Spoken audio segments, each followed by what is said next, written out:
tudo bem? Eu espero que você esteja bem. A gente está falando bastante sobre os Elohim, os Anunnaki e de como isso interfere basicamente no nosso conhecimento a respeito da nossa existência e de como surgiu o gênero Homo sapiens. Tá?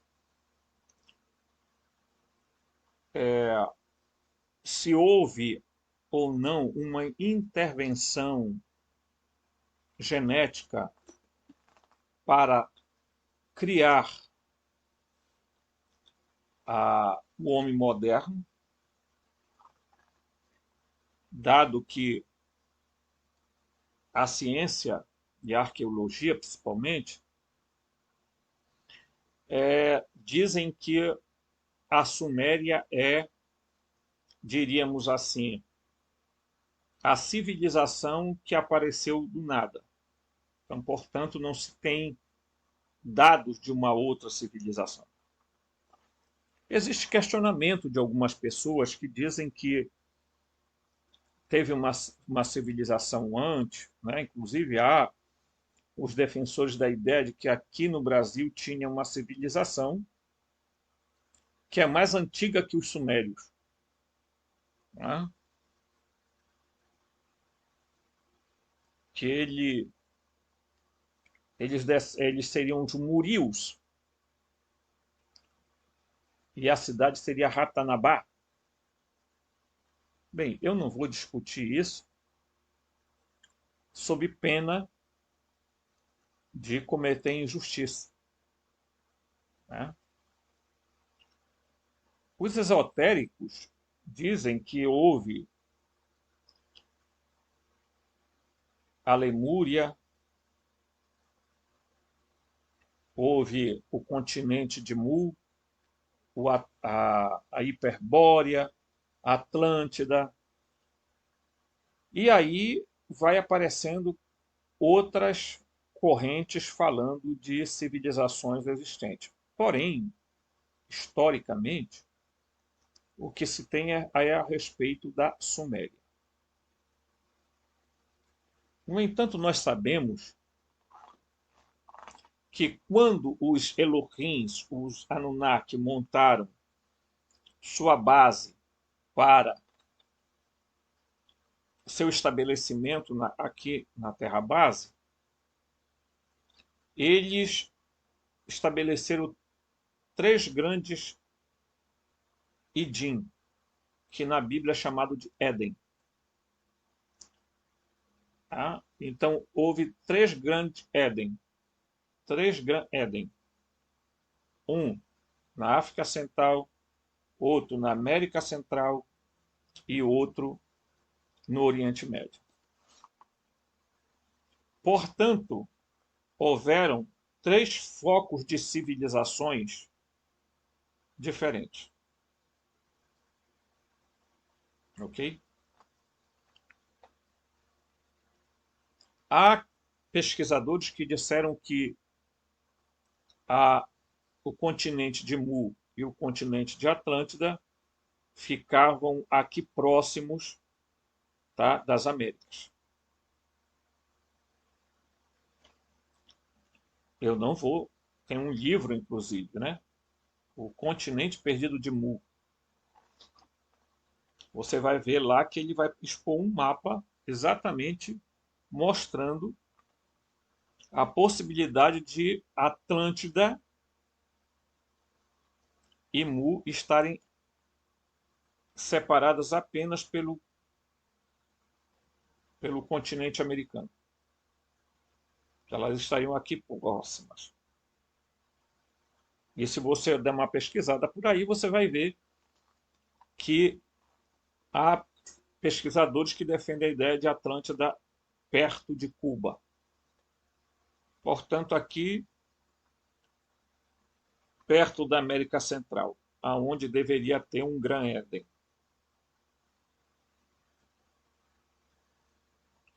Coincidência? Não sei. Mas É bom a gente ficar sempre atento, né? Muito bem, aqui eu vou fazer um breve estudo com vocês. Eu espero que o vídeo não seja longo demais, né? Muito bem. Vamos falar aqui sobre os Anunnaki e os Elohim, criadores da humanidade. Tá? O texto diz o seguinte: a antiga religião da Mesopotâmia reconhecia um panteão de cerca de 50 deuses conhecidos como Anuna ou Anunnaki, nos textos sumérios e acadianos. Esses termos antigos são bastante misteriosos e o seu significado exato para algumas ciências ainda não é conhecido. Mas hoje a maioria dos estudiosos os traduz como aqueles de sangue principesco ou aqueles de linhagem majestosa. Tá?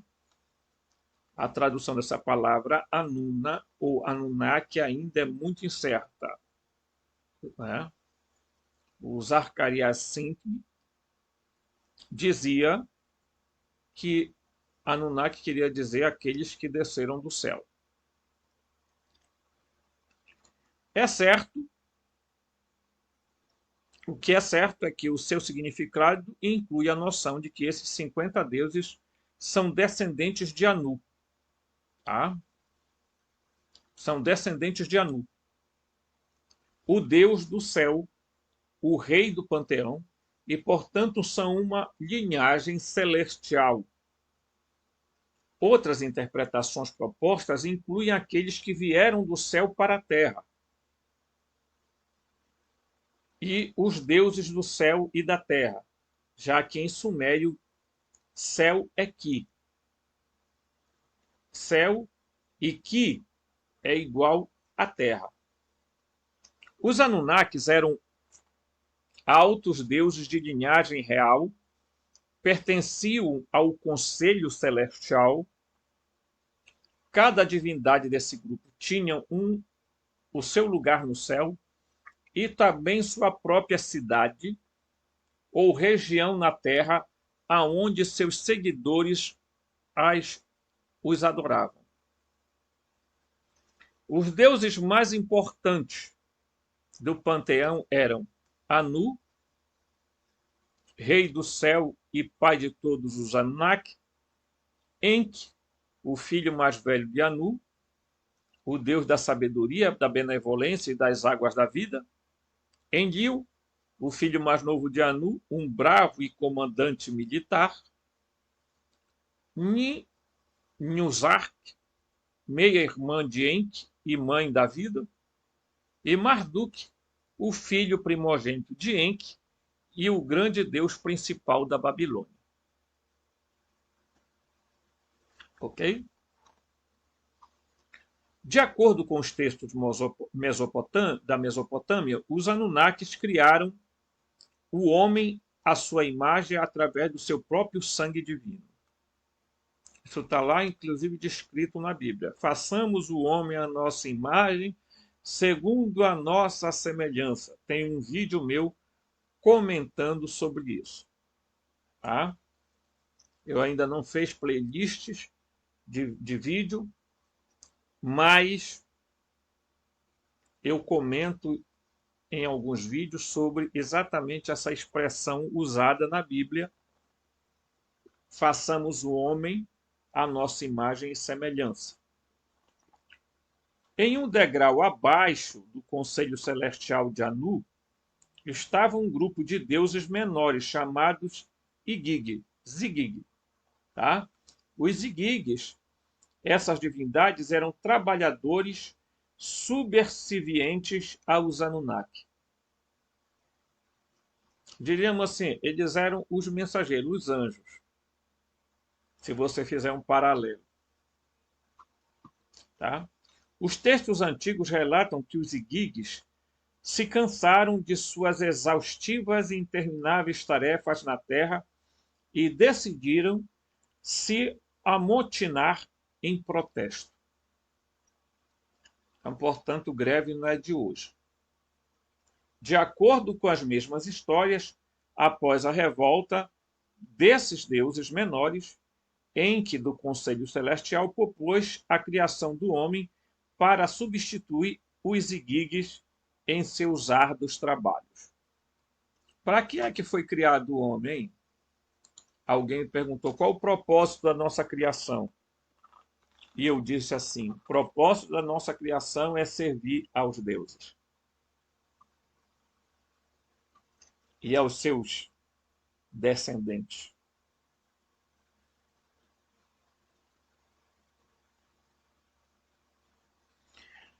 Veja que quando a Bíblia relata que Adão não foi criado lá no jardim, ele foi criado fora do Éden.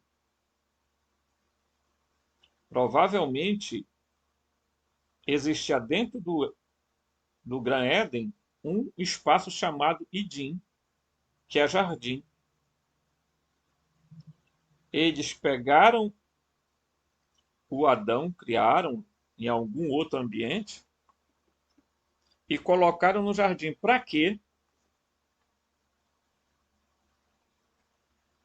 Para lavrar e guardar o jardim. Em tese, para trabalhar no jardim.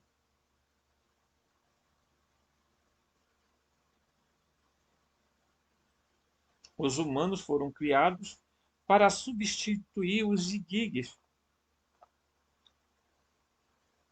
Né? Vamos colocar os humanos para fazer o trabalho pesado. Né? Pô, estamos cansados.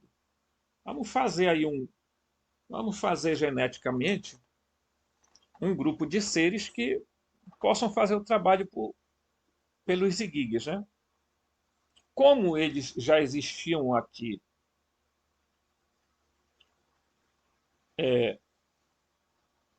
os homos erectus já andavam,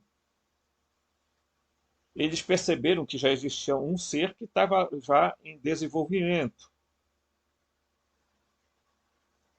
Eles resolvem fazer uma intervenção. As intervenções não davam certo. E eles iam fazendo daqui, dali e saiu um monte de desastre. Até que eles resolveram, tá, implantar, tá, aquele óvulo no útero das Anunnakis, das fêmeas Anunnakis. E aí nasceu o primeiro casal, que era Adamu e Tiamat.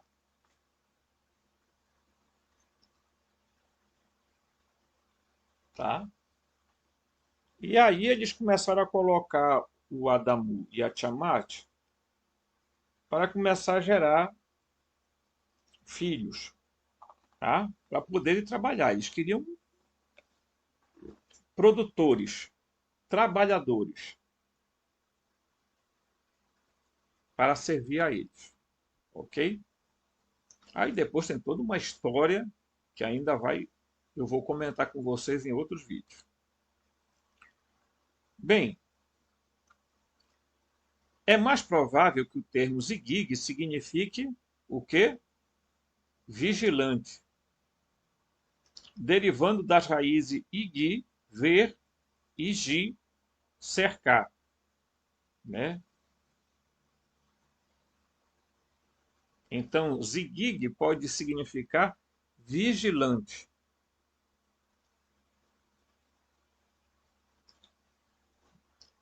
Né? Os vigilantes. Então, vamos lá. A religião semítica ocidental reconheceu um panteão de cerca de 70 deuses chamados Elohim. Ok? Eles eram conhecidos como os 70 filhos e filhas de El, o Altíssimo, El Elyon, o Deus do mais alto, Rei do panteão e Deus do céu. Sua consorte celestial era Ashera, a rainha do céu e mãe de todos os deuses. Isso aqui está falando sobre os Elohim. Ele está traçando aqui um paralelo entre os Elohim e os Anunnaki. Tá? E vai dizer aqui, ó, essas divindades eram adoradas pelos fenícios, cananeus, filisteus e pelos primeiros hebreus, pelos primeiros ibrins. Tá? Mais tarde, esses Elohims se tornaram os Elohims da Bíblia, após serem monoteizados, quer dizer, houve a monolatria, que alguns chamam de monoteísmo, tá? Monoteizados pelo sacerdócio hebreu no exílio de Babilônia. Tá? Os Elohims são o equivalente semítico, levando semítico dos Anunnaki. Eles são idênticos. E eu já falei isso aqui. Qualquer um que estudar a história, perseverar, vai perceber a similaridade entre Anunnaki e Elohim. E depois, se estender um pouco, vai entender também o que significa arcontes.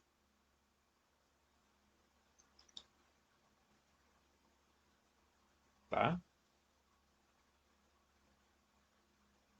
Porque se você pegar num pacote só, você vai entender que os gnósticos falaram de arconte, de demiurgo, e você vai entender o que é que tinha a ver em relação a isso. Tá? Ok? Muito bem. Vamos lá. Assim, as entidades divinas, conhecidas como Elohim, plural de El, ou Eloah, tá? Ou Eloah. Elohim é plural de El ou Eloah, tá? Que é igual a Deus.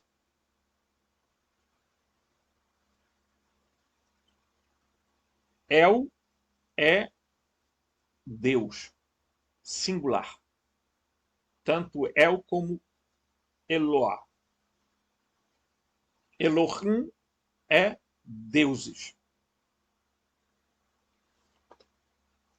Tá?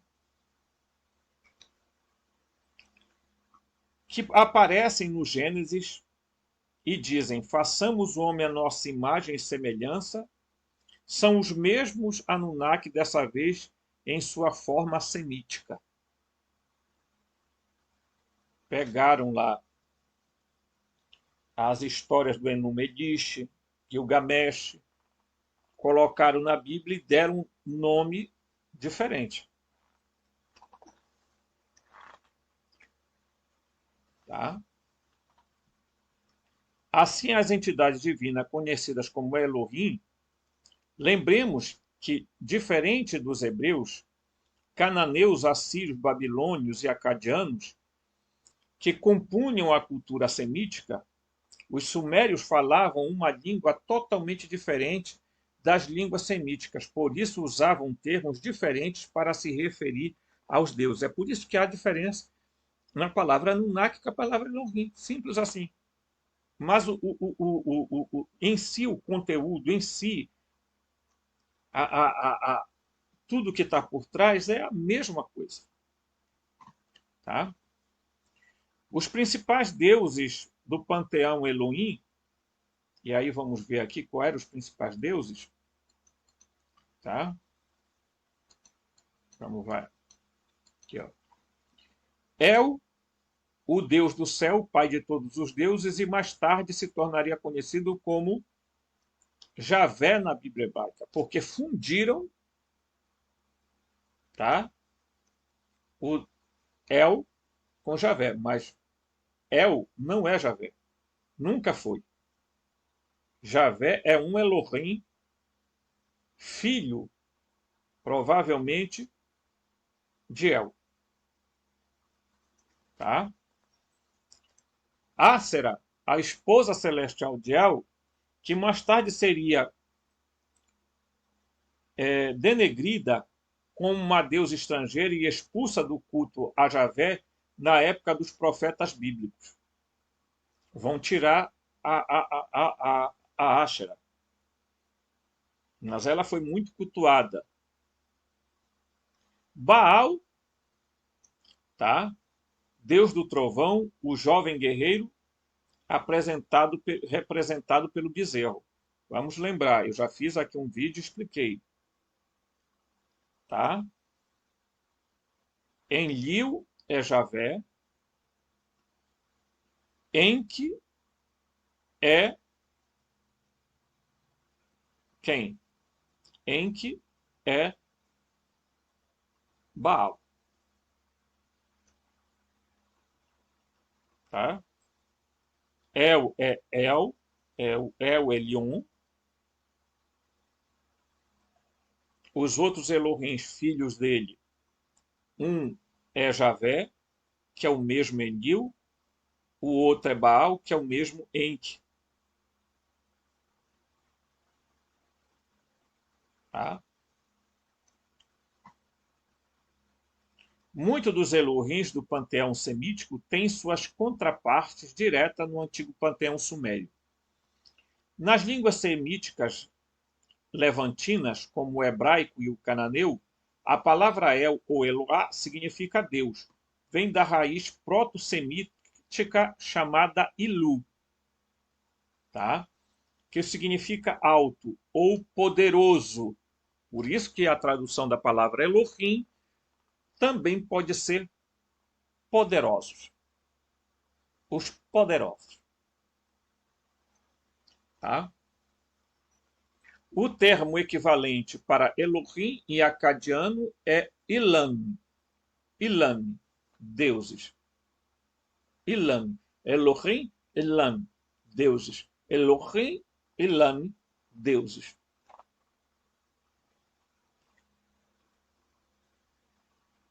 É? Quem dera nossas Bíblias viessem com o nome Elohim, em vez de traduzirem por Deus. Né? Um equívoco absurdo. Né? Então, nas escrituras semíticas, como as da Bíblia, também existem seres celestiais chamados vigias, ou irim, tá? Em aramaico. Esses seres começam a aparecer em textos judaicos do livro de Daniel e em um texto apocalíptico que narra a vida e as visões do profeta hebreu Daniel no exílio de Babilônia. Ok? Lembre-se dessa palavra irim. Neste livro, os vigias, ou irim, aparecem como emissários divinos de Javé. Quem é Javé? É o demiurgo. Foi considerado pelos gnósticos como sendo o demiurgo, o criador da matéria. Tá? Muito bem. Nos séculos posteriores, esses seres estrelam a literatura apocalíptica do judaísmo do período do Segundo Templo, retratado como anjos. Aí eles passam de Irim para Malachim. Malachim quer dizer mensageiro, que as nossas Bíblias traduzem por angelos. Angelos, mensageiro, núncio. Tá? O escritor diz: sou da opinião que os observadores, ou irim da Bíblia, são idênticos aos igigues, os deuses menores da literatura suméria acadiana, e são de fato.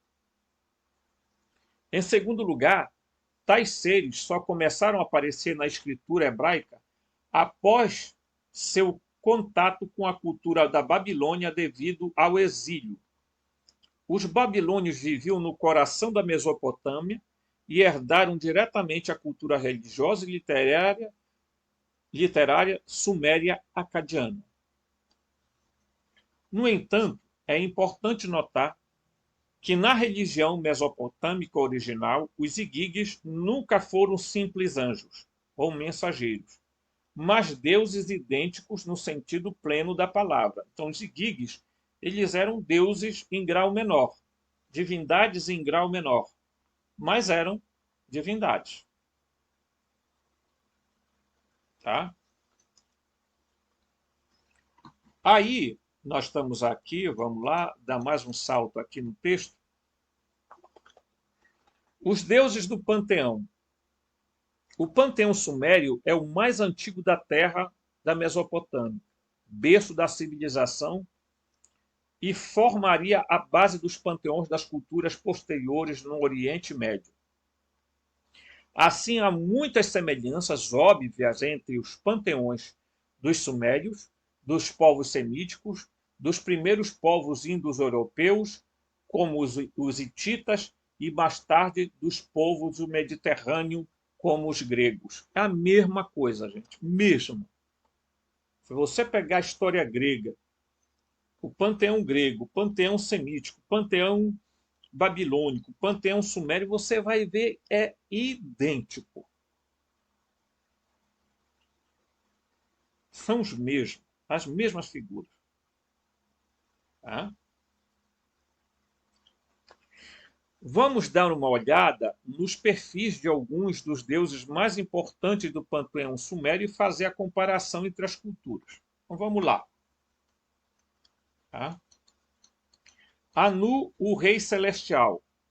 Anu era a mais alta divindade do panteão sumério-acadiano, o rei do céu, o presidente do Conselho dos Deuses e progenitor de todos os Anunnaki. Ele tinha sua morada na parte mais alta do céu, era considerado um juiz que julgava os crimes dos homens. Tem alguma semelhança com a Bíblia? Claro que tem.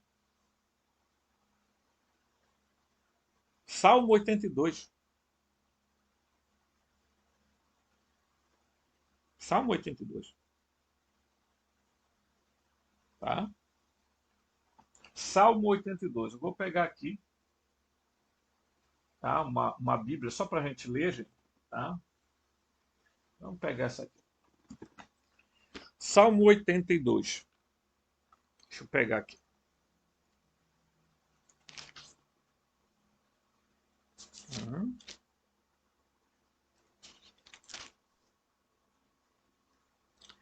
É... 82. Na Assembleia dos Deuses, El se ergue e no meio dos deuses ele julga. Na Assembleia dos Deuses, dos Elohim, vamos ler assim agora. Na Assembleia dos Elohims, El se ergue e no meio dos Elohim ele julga. E ele vai traçar uma sentença, a ponto que no versículo 7 ele vai dizer: contudo, sendo homens, morrereis. Caireis um dia como todo príncipe. O que é que ele está dizendo? Que os Elohim, gente, apesar de serem divinos, eles eram capazes de morrer. Eles tinham vitalidade longa, mas morreriam. Quem está dizendo isso para eles? O El, que equivale a Anu. Tá? Nos tempos sumérios, Anu era conhecido como o Senhor das Hortes Celestiais, igualmente a El. E acreditava-se que ele havia criado para a destruição dos seus inimigos. Segundo a religião mesopotâmica, Anu era associado ao planeta Marte, o corpo celeste que simbolizava a guerra, e ao planeta Saturno, o juiz sombrio de todos os planetas. Observe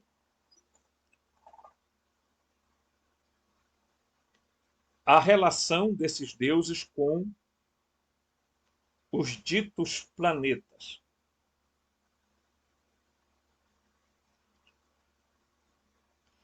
Terras de Marte, terras de Saturno, terras de tal.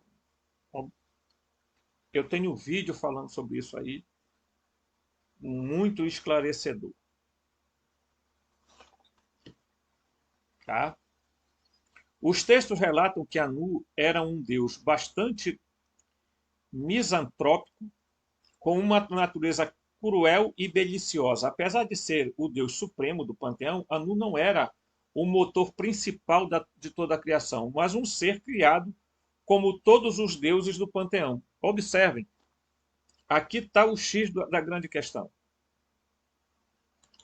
Anu, como El, não é a deidade onisciente, onipresente, onipotente. Ele também foi criado. Porque o ser onisciente, onipresente e onipotente não é descrito na Bíblia. Este ser que o apóstolo Paulo, numa visita a um espaço grego, ele diz: eu vi que existe aí um altar dedicado ao Deus desconhecido.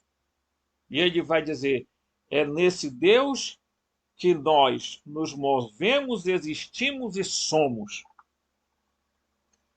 Portanto, nada tem a ver com Anu, com El, com Javé, com Enki, com Eliu, nada. Todos estes seres foram criados. Criados por quem? Pela fonte. Eu vou falar em um vídeo sobre a fonte. Tá? Todos esses seres foram criados pelo código fonte.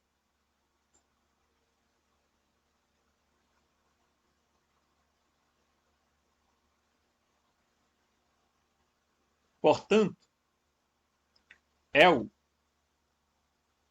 é também uma criatura. Ele ocupa um lugar de destaque no panteão porque ele é o patriarca do panteão. Ele chegou ali, naquele estágio. Ele é um Anunnaki, um Elohim, porque Anu é o mesmo El. Anunnaki é o mesmo Elohim, e assim por diante. Compreenda isso. Pergunte-se a quem você está adorando. Por isso, é preciso a gente ter cuidado. Porque a Bíblia não fala de Deus. Não do Deus espiritual, não do Deus onisciente, onipresente, onipotente, eterno e etc. E tal. Não. Definitivamente não vai encontrar isso na Bíblia.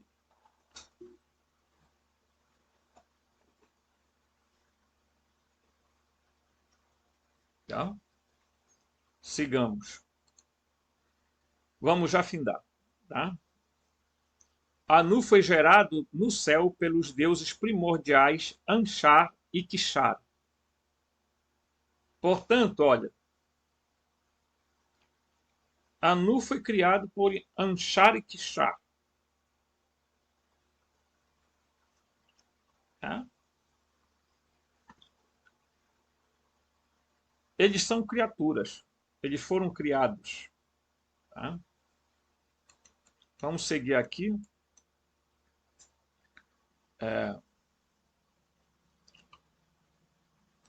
Nas culturas semíticas do ferro, era considerado o deus do sangue, e seu culto exigia sacrifício humano e imolação de primogênitos pelo holocausto em troca de uma colheita abundante. Cabe dizer, tá? Cabe dizer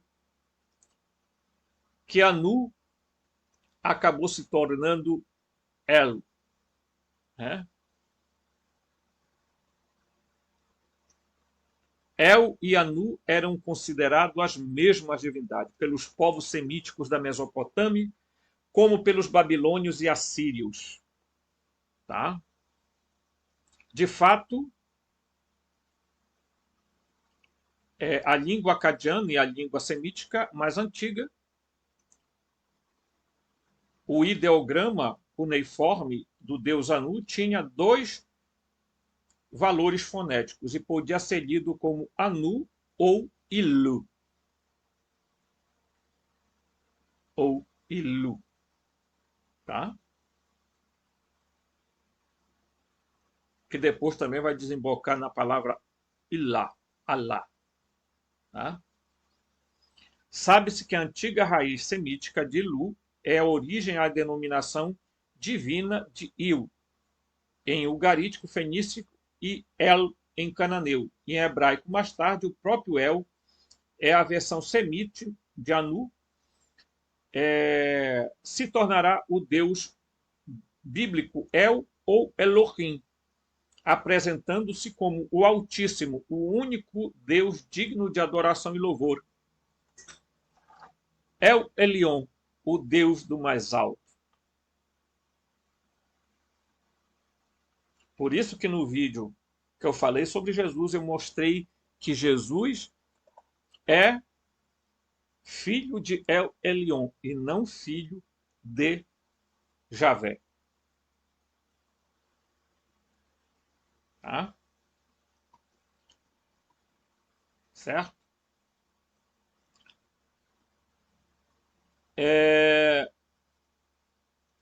Na religião semítica, El era conhecido pelo seu título divino de El do Iavi, Sabaote, que significa aquele que cria exércitos, ou Deus dos exércitos. Um epiteto compartilhado por sua versão bíblica de Iavé. Por quê? Porque pegaram o El, pegaram Baal, pegaram tal e juntaram e fundiram com Javé e disseram assim: esse é o Deus único, verdadeiro, que vai a partir de agora ser adorado por todo mundo.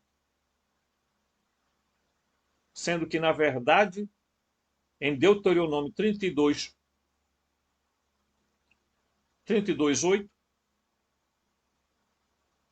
Javé recebe como parte de herança apenas a casa de Jacó, a casa de Israel.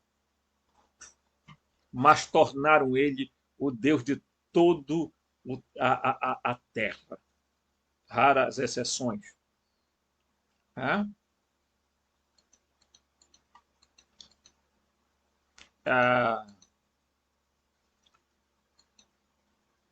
Outro epiteto para El era Abishamon, o pai dos anos. A descrição cuja a variante hebraica apresenta mais tarde como ancião dos dias. Tá? Do livro de Daniel.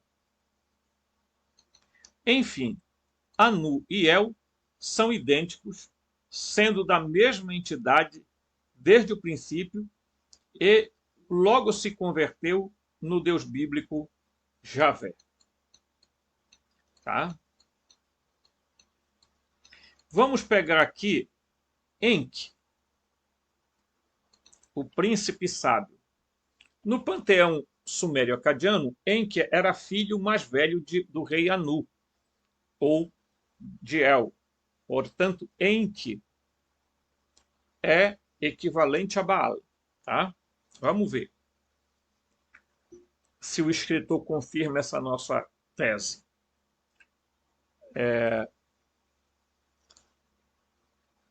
Só que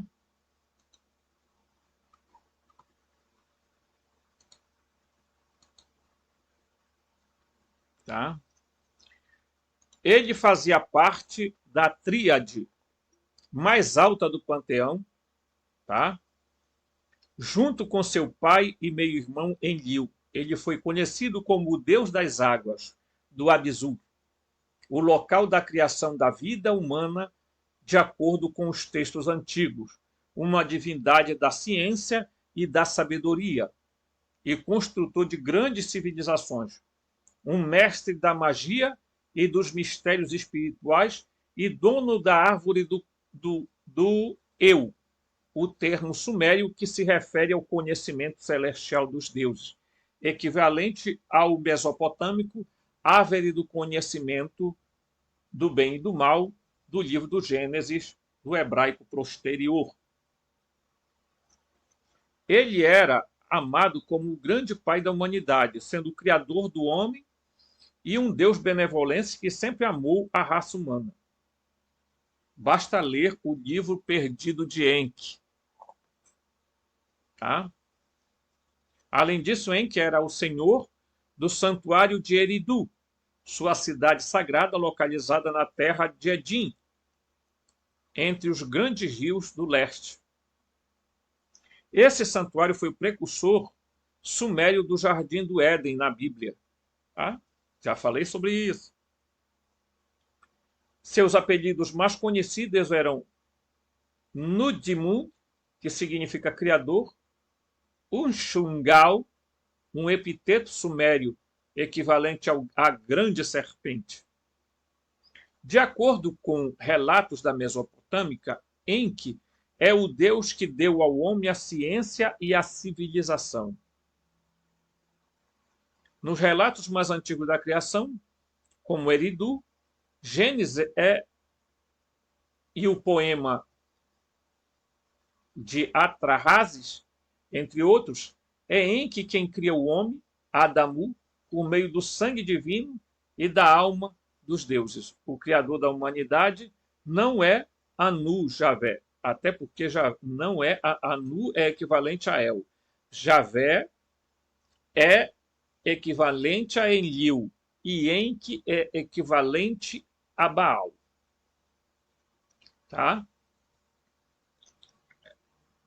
Mas seu filho primogênito Enki. De acordo com os mesmos textos, Enki quem avisa Ziusudra do dilúvio dos deuses malévolos e o salva de barco.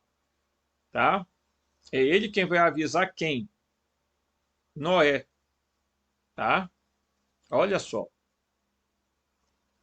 Certo? O salvador da humanidade não é Anu, mas o príncipe Enki. Finalmente, Enki, o Deus benevolente, é o verdadeiro Deus da raça humana. Tá? Seus principais símbolos incluem a cobra, que representa a força da vida e da ciência divina, e o peixe do mar, pois é o Deus da água. Suas constelações são Aquário e o portador da água do conhecimento, e Capricórnio, como Enki associado com a cabra nos tempos antigos. A era de Aquário é a era de Enki, e será o início do seu reinado na Terra em um futuro próximo. É?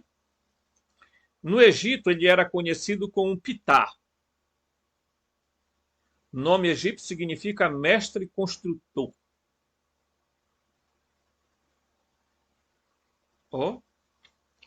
Eu nem vou fazer muitos comentários aqui, senão o vídeo vai demorar 1 hora. Portanto, depois eu vou fazer um segundo vídeo nesse continuar desse estudo. Tá? Significa construtor, um título semanticamente próximo e suficiente do seu epiteto sumério Nudimud, que é fabricante. Ptah era adorado como o deus da sabedoria, conhecimento oculto e artesanato, e era conhecido por vários apelidos, incluindo Senhor da Magia, Senhor da Verdade, Senhor das Serpentes e Peixes. No antigo panteão semítico, ocidental, cananeus e fenícios, seu equivalente era Cotar-Uacases, um dos filhos de El, um grande deus da ciência, sabedoria, artesanato, engenharia, arquitetura, magia e artes ocultas. Devido à descoberta dos textos ugaríticos, tá? Que nomeia a morada sagrada, tá? De Cotar-Uacases como HKPT, alguns estudiosos consideram a possibilidade que ele e Ptah fossem a mesma divindade, já que Icaptah significa casa da alma de Ptah, na língua egípcia. Né? Agora tenhamos como o garítico e cananeu se escreve sem as consoantes, tá? Que representam os vocábulos, né? A escritura. Em sua versão, a mitologia grega, Enki era representado por Poseidon, tá? Cujo um dos filhos era Cronos. Tá? Então, a diferença que você vê, né, por exemplo, de Poseidon, associado a Enki, e depois associado a Baal, você vai ver muito parecido. Tá? Pelo que você está percebendo, essas semelhanças não são meras coincidências. Ok? Então, nós temos aí Anu equivale a El, Enki equivale a Baal e Enlil equivale a Javé.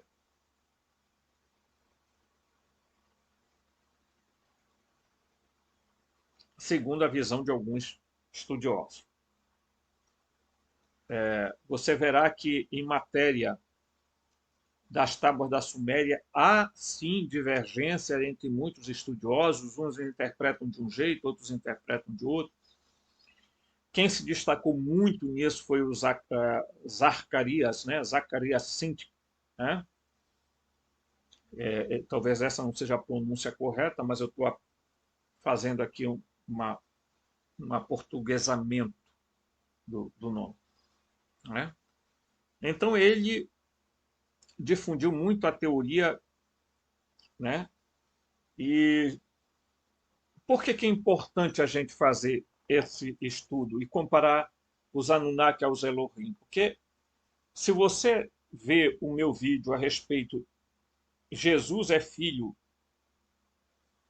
de Elion ou de El Elyon, você vai ver, vai perceber que Jesus é um ser, tá? Que veio das altas estirpes das divindades e chegou à Terra por um mecanismo que é uma intervenção praticamente genética, como um implante no útero de Maria, que depois disseram que espiritualizaram. Então, na verdade, o Ruach, né, o texto diz lá, um Espírito Santo, não é o Espírito Santo, é um Espírito Santo descerá sobre ti, subirá sobre ti, subirá. E o poder de Elion te cobrirá com sua sombra. Está lá no anúncio do anjo Gabriel, Lucas capítulo 1. Só olhar o vídeo anterior. Eu vou fazer um segundo vídeo, viu, meus amigos? Para continuar essa nossa reflexão sobre os Anunas e os Elohim, sobre as divindades Anunnaki, sobre o panteão Anunnaki e o panteão semítico. Tá? Eu espero você no próximo vídeo. Não perca, porque tem algo extraordinário que eu vou falar sobre os vigilantes e guias e os vigilantes do livro de Enoque. Um forte abraço e até o próximo vídeo.